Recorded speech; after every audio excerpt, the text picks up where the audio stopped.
You, John Fitzgerald Kennedy, do solemnly swear. I, John Fitzgerald Kennedy, do solemnly swear. That you will faithfully execute the office of President of the United States. That I will faithfully execute the office of President of the United States. And will, to the best of your ability. And will, to the best of my ability. Preserve, protect, and defend the Constitution of the United States. Preserve, protect, and defend the Constitution of the United States. So help you God. So help me God.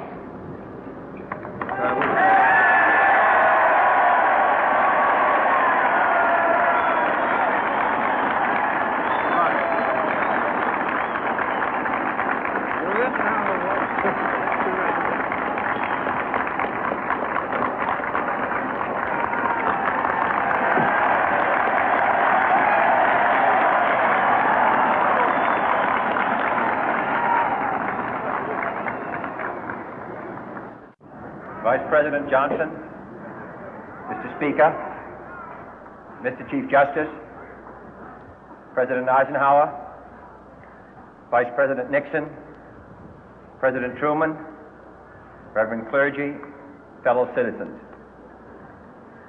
We observe today not a victory of party, but a celebration of freedom, symbolizing an end as well as a beginning, signifying renewal as well as change.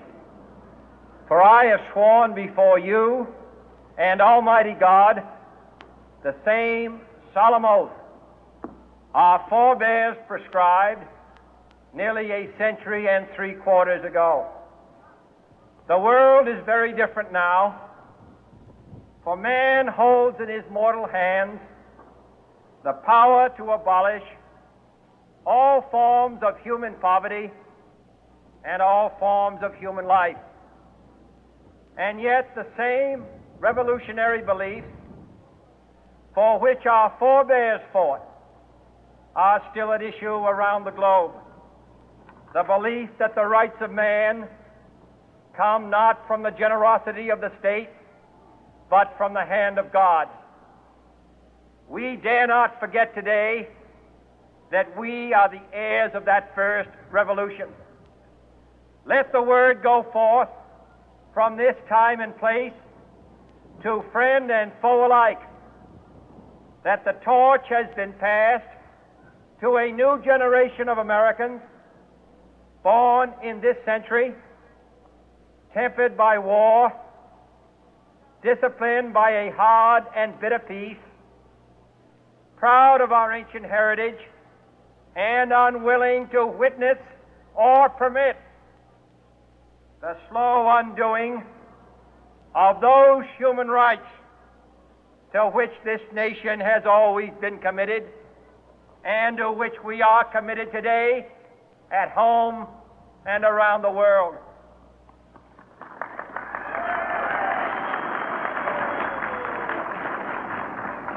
Let every nation know, whether it wishes us well or ill, that we shall pay any price, bear any burden, meet any hardship, support any friend, oppose any foe to assure the survival and the success of liberty.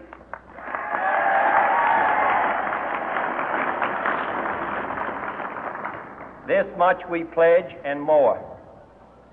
To those old allies whose cultural and spiritual origins we share, we pledge the loyalty of faithful friends. United, there is little we cannot do in a host of cooperative ventures. Divided, there is little we can do, for we dare not meet a powerful challenge at odds and split asunder. To those new states whom we welcome to the ranks of the free, we pledge our word that one form of colonial control shall not have passed away merely to be replaced by a far more iron tyranny.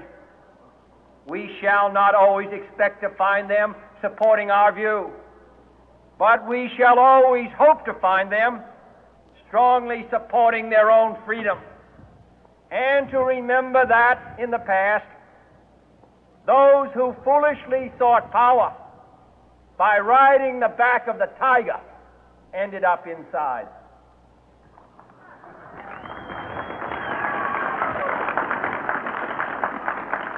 To those people in the huts and villages of half the globe struggling to break the bonds of mass misery, we pledge our best efforts to help them help themselves for whatever period is required, not because the communists may be doing it, not because we seek their votes, but because it is right.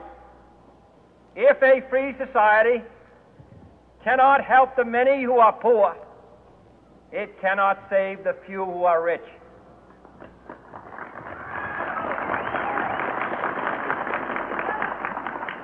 To our sister republics south of our border, we offer a special pledge to convert our good words into good deeds, in a new alliance for progress, to assist free men and free governments in casting off the chains of poverty.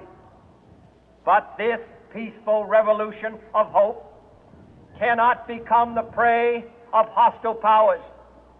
Let all our neighbors know that we shall join with them to oppose aggression or subversion anywhere in the Americas.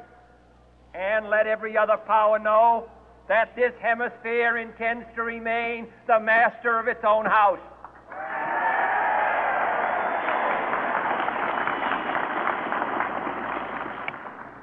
To that World Assembly of Sovereign States, the United Nations, our last best hope, in an age where the instruments of war have far outpaced the instruments of peace, we renew our pledge of support to prevent it from becoming merely a forum for invective, to strengthen its shield of the new and the weak, and to enlarge the area in which its writ may run. Finally, to those nations who would make themselves our adversary, we offer not a pledge, but a request that both sides begin anew the quest for peace. Before the dark powers of destruction, unleashed by science, engulf all humanity in planned or accidental self-destruction, we dare not tempt them with weakness, for only when our arms are sufficient beyond doubt can we be certain beyond doubt that they will never be employed. But neither can two great and powerful groups of nations take comfort from our present course, both sides overburdened by the cost of modern weapons, both rightly alarmed by the steady spread of the deadly atom, yet both racing to alter that uncertain balance of terror that stays the hand of mankind's final war. So let us begin anew, remembering on both sides that civility is not a sign of weakness, and sincerity is always subject to proof. Let us never negotiate out of fear, but let us never fear to negotiate.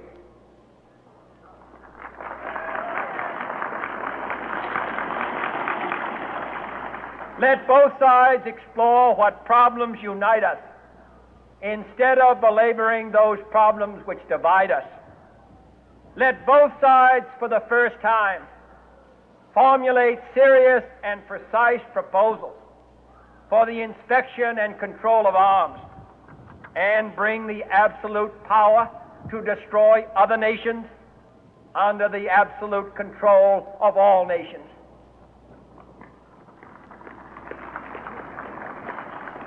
Let both sides seek to invoke the wonders of science instead of its terrors. Together, let us explore the stars, conquer the deserts, eradicate disease, tap the ocean depth, and encourage the arts and commerce. Let both sides unite to heed in all corners of the earth the command of Isaiah to undo the heavy burden and let the oppressed go free. And if a beachhead of cooperation may push back the jungle of suspicion, let both sides join in creating a new endeavor, not a new balance of power, but a new world of law, where the strong are just and the weak secure and the peace preserved. All this will not be finished in the first 100 days, nor will it be finished in the first 1,000 days, nor in the life of this administration, nor even perhaps in our lifetime on this planet. But let us begin.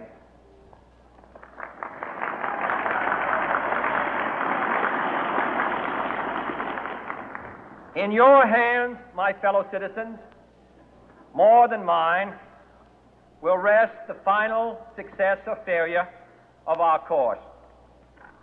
Since this country was founded, each generation of Americans has been summoned to give testimony to its national loyalty. The graves of young Americans who answered the call to service surround the globe.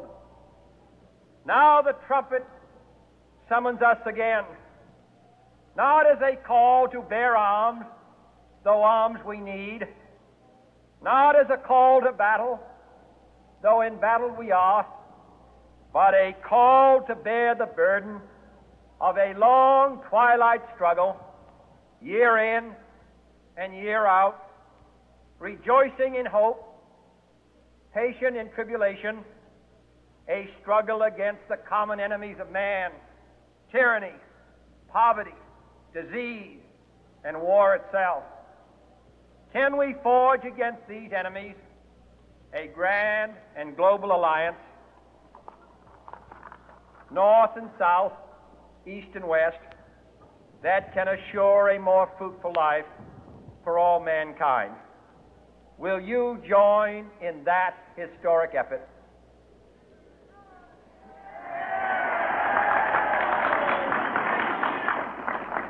In the long history of the world, only a few generations have been granted the role of defending freedom in its hour of maximum danger. I do not shrink from this responsibility. I welcome it.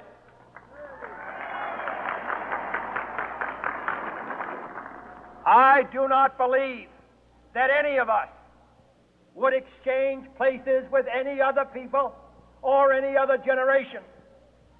The energy, the faith, the devotion which we bring to this endeavor will light our country and all who serve it. And the glow from that fire can truly light the world. And so, my fellow Americans, ask not what your country can do for you. Ask what you can do for your country.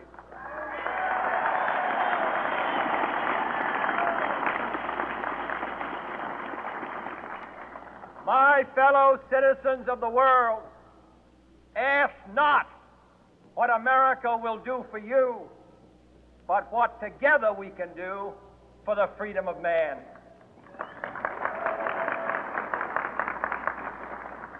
Finally, whether you are citizens of America or citizens of the world, ask of us here the same high standards of strength and sacrifice which we ask of you. With a good conscience, our only sure reward, with history the final judge of our deeds, let us go forth to lead the land we love, asking His blessing and His help, but knowing that here on earth God's work must truly be our own.